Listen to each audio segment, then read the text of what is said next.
stuck here. The cops won't bother me.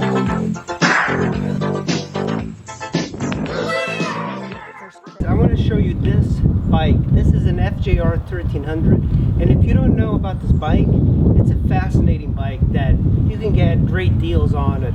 And I got this one extremely cheap, but it does need some work. So this is going to be a project, and I'm going to be cleaning it up, getting everything fixed up. But I want to take you around the bike and show you a little bit about. This is perhaps the best thing about the engine. It's got an amazing 1300cc engine. It's a 4-cylinder and it makes about 140 horsepower. It's an extremely robust engine by Yamaha. Combined with a shaft drive, this bike makes it a very maintenance-free bike with valve adjustments every 27,000 miles, but a lot of owners don't ever adjust them. Usually when guys get motorcycles, they're always in love with the bikes. You know, they ride for like 500 miles and they go like, oh, I love the bike, it's fantastic. Then you never hear the faults, because a lot of times when they start riding a lot, they'll start seeing the bad things. But my gift in life is that I only see the bad things, so I'm going to be criticizing this honestly. So as most of you know, I sold my V-Strom 650, and I've been struggling to find a bike that's going to be taking its place, and I don't think it's this FJR, and mainly because I don't particularly like all the plastic.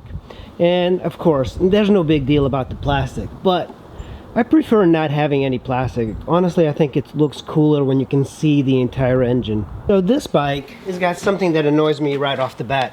That is the battery right here, and you have to remove 2 pieces of plastic in order to access this. And the reason I don't like it is that this is a very heavy bike, and if you guys have ever had your batteries die on you while you're riding or commuting, it's terrible to push a bike, especially one that weighs as much as this. And it's nice that you can maybe get a car to jump start you, but with this thing, the battery being so weirdly positioned here and so high up on the top, it just makes it kind of like an odd thing to do. It's like you have to remove the plastic. I would rather have this battery in a different location. I don't understand the idea that Yamaha had to put the battery here. One of the things that I do notice with this bike is that you're getting an amazing fit and finish, and this one needs some work, so always keep that in mind. But with the V-Strom, I had that exact feeling when I like touched it, that it was like made out of very good material. In comparison, the NC700 doesn't feel as solid as this or the V-Strom. Just the risers, I don't like the style of risers, I prefer handlebars, but just the style and the way it feels is extremely nice. And of course, it's very simple. One thing here is that you could mount the GPS right over here and it would not get in the way of your speedometer. The speedometer on this is extremely old school and very retro. Here you have your tach, and then you have your speedo, and then you have a digital reading here where it tells you the miles. So as you can see here on this left side, you have your gas gauge, and then here you have your trip, and then above that you have your trip A, and then you have your odometer. Down here you have your selection for the trip A, trip B, then of course the other button is the reset. Have your time, and then of course your fuel gauge, and then the temperature. In the middle here you have your speedometer. So normally a lot of people like the tachometer to be in the middle and all integrated. This one's a very large dash. One of the things that a lot of makers are doing is making dashes a little bit smaller, because with modern electronics you don't need this large dash at all. And on this side you have your tach, very analog, very old school, and of course a lot of old school stuff here.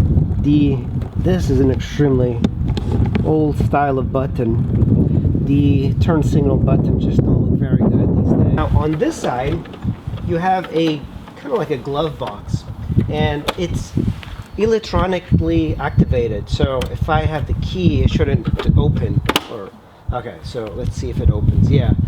So it doesn't open, and it's electronic, so I don't know how the electronics actually work, but now I should push it and it opens up.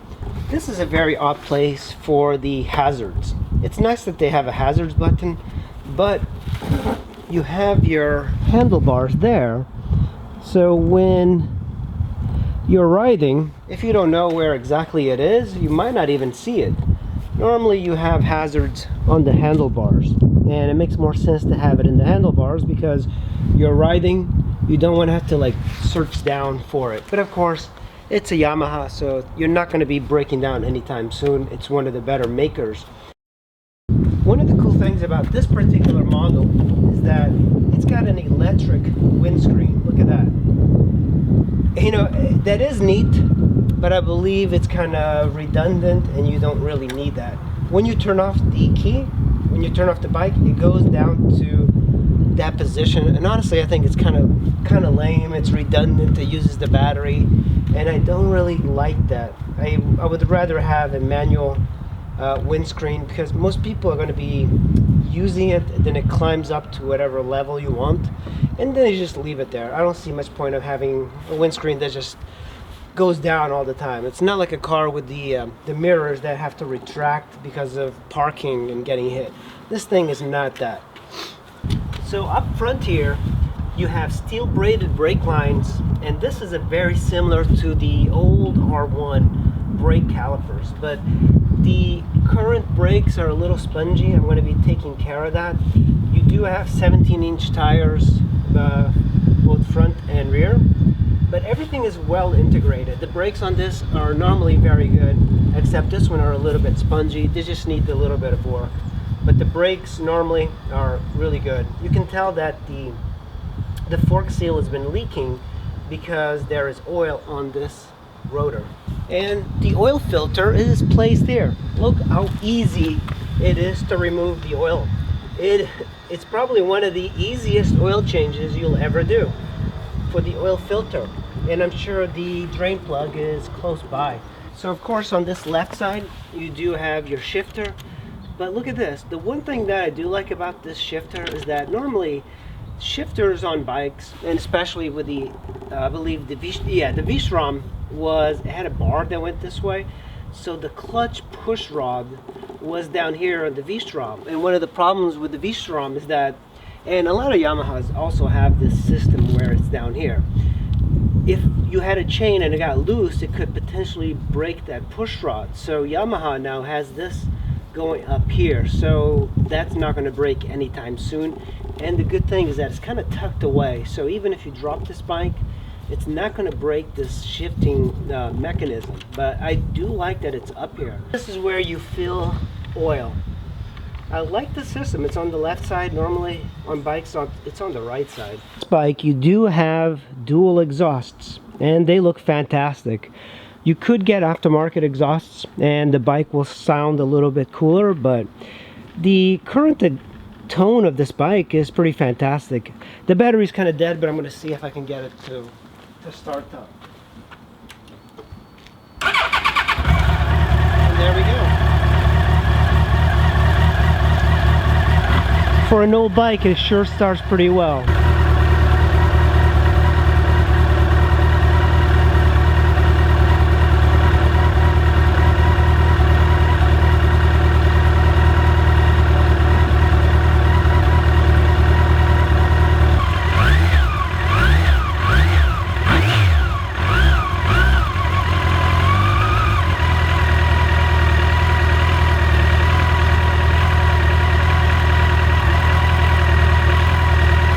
One of the things I do hate is that you'd have to remove so much plastic, but I did own an FJR1300, and that was even more plastic than this one. Now I am missing a couple of pieces here, and I am going to be putting it together. I do want to see what it looks like with the bags, so let's mount the bags on here. There is this little rubber mount, then there's two spots here that go into the frame, and what you do is you just slide that on there, and hopefully, so right here, this spot goes into that, and then you should just drop it in. And of course it uses the same keys that the ignition for the Yamaha, so that's even better. And This is quite an interesting contraption here. It's got like a little rubber thing that kind of pulls it up, and then so now it shouldn't even, yeah, it doesn't even come up. It is kind of loose though, but it's not going to go anywhere. I am going to be cleaning up all of this stuff. Bottom part first on here, and then just kind of drop it down, and I believe this just kind of to lock it, just open it and you're good. So if I wanted to open this, I just turn the key, I believe push this up, and there you go. It's kind of a small bag, but it fits pretty well. I don't like having the wide panniers for city type of riding, but it does make quite a big difference. First, the owner also gave me a top box. So here's the top box for the bike. This one needs some work because I guess it was dropped. So here we go. You put this in and this opens up. I don't like the look of the top box, so I'll probably remove that. I do like the side boxes. I also got a Corbin seat for it. Never even noticed it, but there's a button here, like a lever, that you push for soft suspension and hard suspension. I'm guessing that if you have a passenger and gear and luggage, you just want to set it on hard. But if you're like me, maybe 160 pounds and you don't carry much, maybe set it on soft. In the V-Strom, there was a knob on the right side that you could adjust the preload. So this is kind of a fascinating thing that you can. This particular seat is two parts, the front and the rear. And I'm kind of just looking over it a bit and kind of cleaning things out. So one of the issues is that the battery normally sits here on most bikes. On this one, there is no space. And I don't quite know why, but there is a tool set here. I do wish that maybe they had the battery here. It would make it a lot easier just to remove the seat and change the battery. The airbox, I believe, is right here. And there are some electronics here. But pretty simple, and not a lot of room back here to store things. Normally on these big bikes, you do have a lot of storage over here. And you know, one of the things I like to do before I do any maintenance to the bike is clean it all out, because this way I get to see things up close, and I kind of do almost a detail of the bike just by cleaning things out. And I kind of feel like if you clean things out and you do a good job detailing a bike or a car, you learn a lot of the interesting features about it. So I am going to put on the Corbin seat. This is a very expensive seat that this Yamaha has. This goes up. This goes down. There we go. And one of the things that's a feature of Corbin is that it's a very hard seat, but it's got plenty of room, so I want to try it out. The FJR1300 had a feature that this one does not have. It had 3 positions for height adjustability for the seat height. This one does not. A lot of sport touring bikes do have that, so it's a little bit of a disappointment that this one does not. There you go, guys. That is the 05 FJR1300 with 49,000 miles that I just got. I'm going to be working on it a little bit. I got to change the front tire, and I got to change the fork seals, and I'm going to change the oil, and then this thing should be ready to fly. It's an extremely fast bike, way too fast for me. And you know, one of the reasons I sold my ST1300, other than having the high-speed wobble, was I kept getting speeding tickets, and not just speeding tickets, reckless speeding tickets. So I am not really interested in getting a very fast bike, but this thing is a fascinating bike to have. It's big, but it's also very heavy. It's good on the highway. It's got the shaft drive, but honestly I have to kind of debate if I want to keep this or keep the NC or get something else. We will see, but I'm gonna ride it for a while and see if I like it. Man, on board this bike you can just feel that power, and I'm not even going fast, but it feels really powerful. Let's get on the left here. Whoa!